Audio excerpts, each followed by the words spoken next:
Hello and welcome back.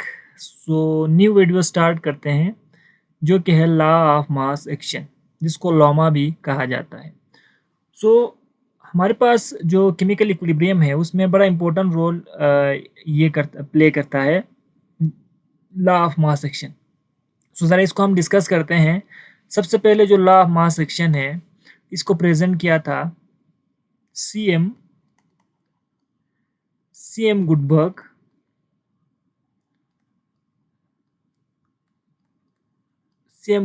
And P Waage ने 1864 में।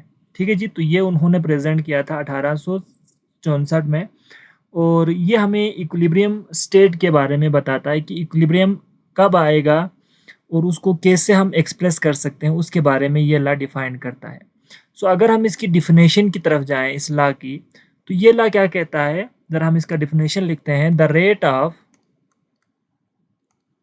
Rate at विच, हम जरा इस तरह से लिखते हैं, substance react is directly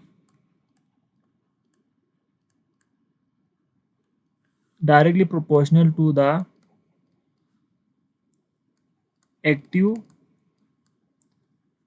masses and the rate of chemical reaction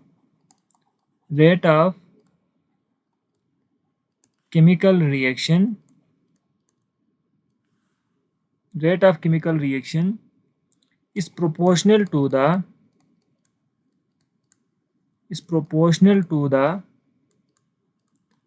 product of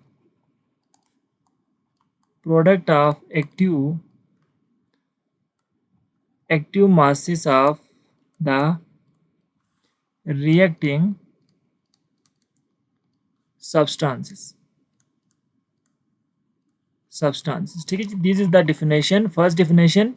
या फिर हम एक और डिफिनेशन भी यहाँ पर लिख लेते हैं जो कि हमारे पास क्या है, आप इस तरह से भी याद कर सकते हैं। मैं इसको अभी एक्सप्लेन करूँगा। The rate of chemical reaction is proportional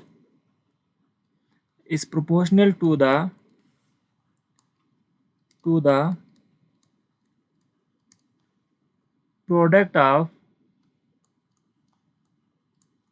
molar concentration of each reacting substance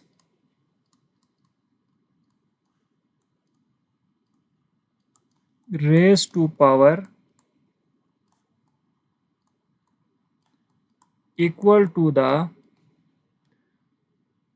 coefficient in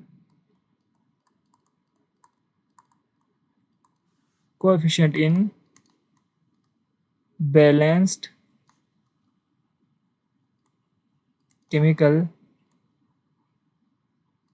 equation. ठीक है जी, तो हमारे पास यहाँ पर दो डिफिनेशन आ गया, ज़रा इसको हम समझते हैं यहाँ क्या कहते हैं। सो पहला डिफिनेशन ये कहता है ना कि जो रेट है, ठीक है, रेट पर हमने बिल्कुल अलग सा वीडियो बनाया हुआ है, आप उसको चेकआउट कर सकते। सो ज़रूर वो वीडियोस चेकआउट कीजिएगा जो हमने रेट पे बनाया है। ठीक है, तो रेट से मुराद यहाँ पर आप ले सकते हैं ना स्पीड। ठीक है, सो कोई भी रिएक्शन की जो स्पीड है या उसकी जो चेंज हो रहा है ना कंसंट्रेशन, वो डायरेक्टली प्रोपोर्शनल होता है एक्टिव मास के। एक्टिव मास क्या होता है ये हम अभी थोड़ी देर के बाद डिस्क्राइब करेंगे।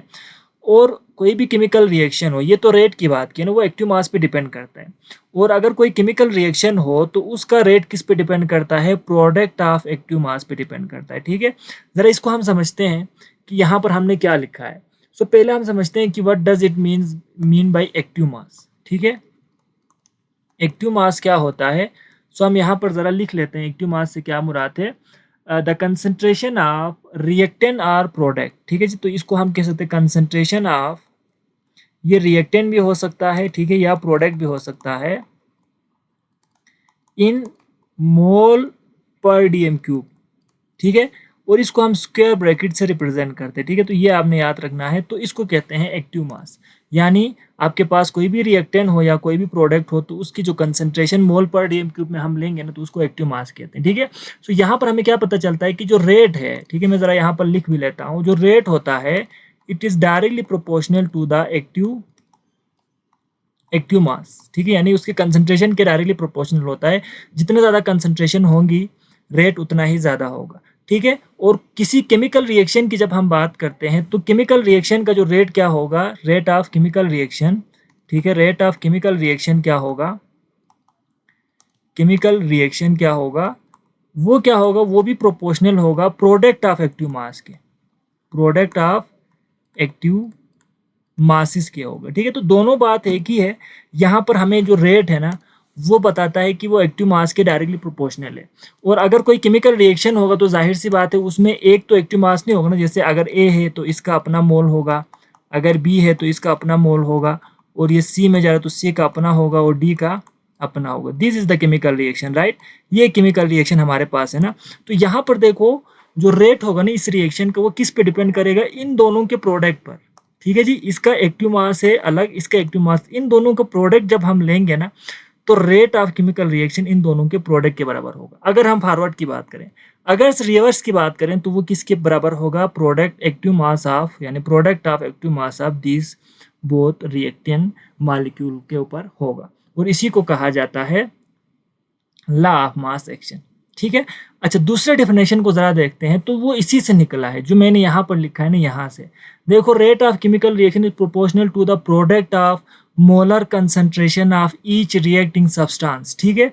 तो मोलर कंसंट्रेशन से क्या मुराद है, देखो अभी हमने यहाँ पर लिखा एक्टिव मास को ही कहते हैं मोलर कंसंट्रेशन, ठीक है।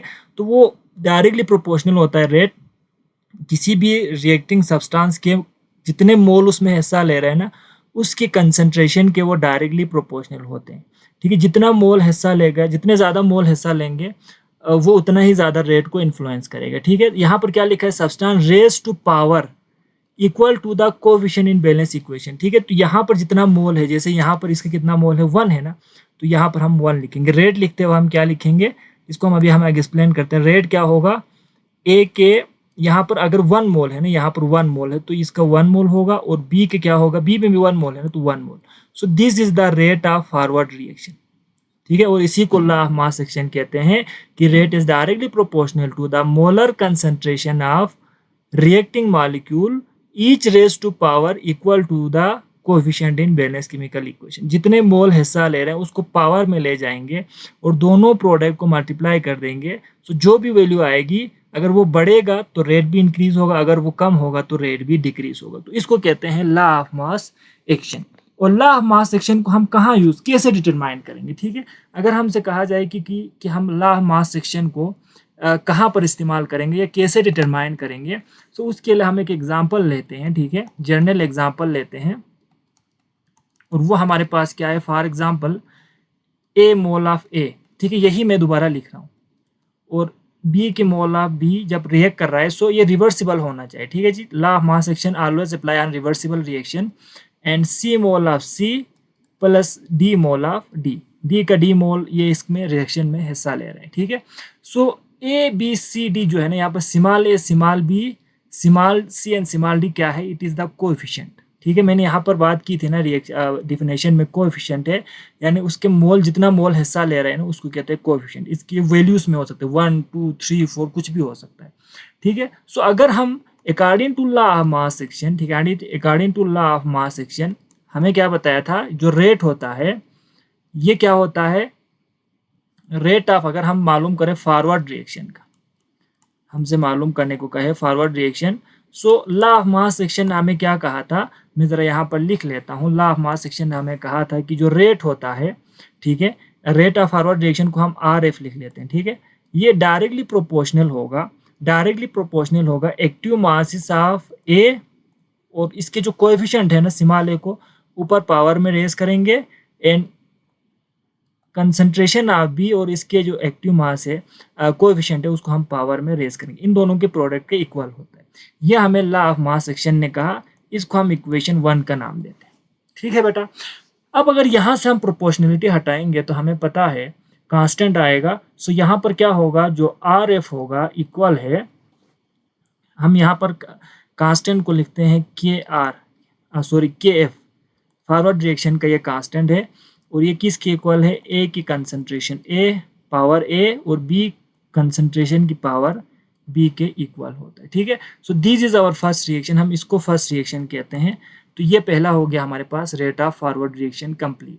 अब सिमिलरली अगर हम रेट ऑफ रिवर्स रिएक्शन की बात करें तो क्या होगा, रेट ऑफ रिवर्स रिएक्शन की, रेट ऑफ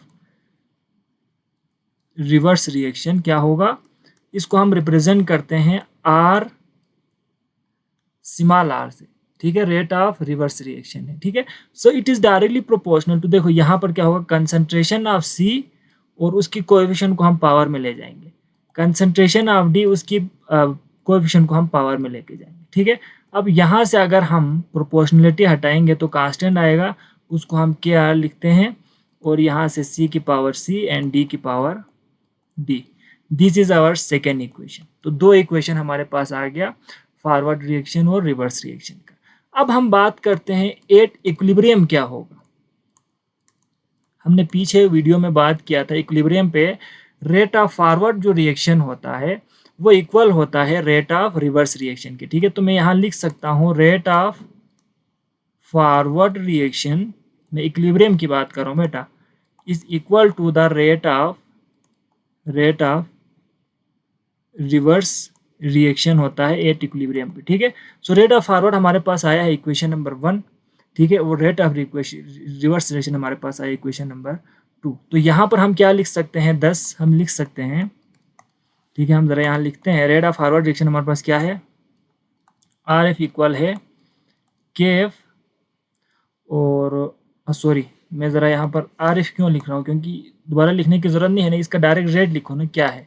ठीक है, तो मेरे पास है के एफ और इसकी पावर ए की पावर ए और बी की पावर बी इक्वल होता है, रेट ऑफ रिवर्स रिएक्शन क्या है, देखो ये है के आर सी की पावर सी एंड डी की पावर डी।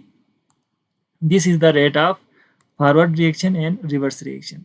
अब यहाँ पर हम थोड़ा सा रीअरेंज करते हैं। ठीक है, रीअरेंज क्या करेंगे, जो कांस्टेंट है उसको एक साइड पे लेके जाएंगे। ठीक है, और जो कांस्टेंट नहीं है उसको दूसरे साइड पे लेके आएंगे। तो देखो यहाँ पर कांस्टेंट क्या है, के एफ और के आर कांस्टेंट है ना, तो हम क्या करेंगे, के आर को इस साइड पे लेके जाएंगे और इन दोनों को दूसरे साइड पे लेके जाएंगे। तो यहाँ पर क्या बनेगा, देखो के एफ तो पहले से यहाँ है, के आर को यहाँ मल्टीप्लाई हो रहा है, इधर आके डिवाइड हो जाएगा, और यहाँ पर सी की कंसंट्रेशन सी, डी की कंसंट्रेशन डी पहले से है। ठीक है, अब ये इस साइड पे मल्टीप्लाई हो रहा है, उधर जाके क्या हो जाएगा बेटा, डिवाइड हो जाएगा। तो ए की पावर ए एंड बी की power b. So this is the new equation.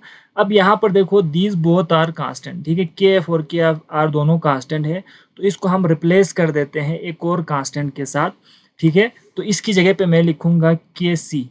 ठीक है, यानी के सी क्या है, जो के एफ है डिवाइड बाई के आर, ये इक्वल है के सी के। ठीक है, इसको कहा जाता है इक्विलिब्रियम कांस्टेंट। ठीक है, और यहाँ पर क्या हो जाएगा, सी की पावर सी, डी की पावर डी और ए की पावर ए और बी की पावर बी।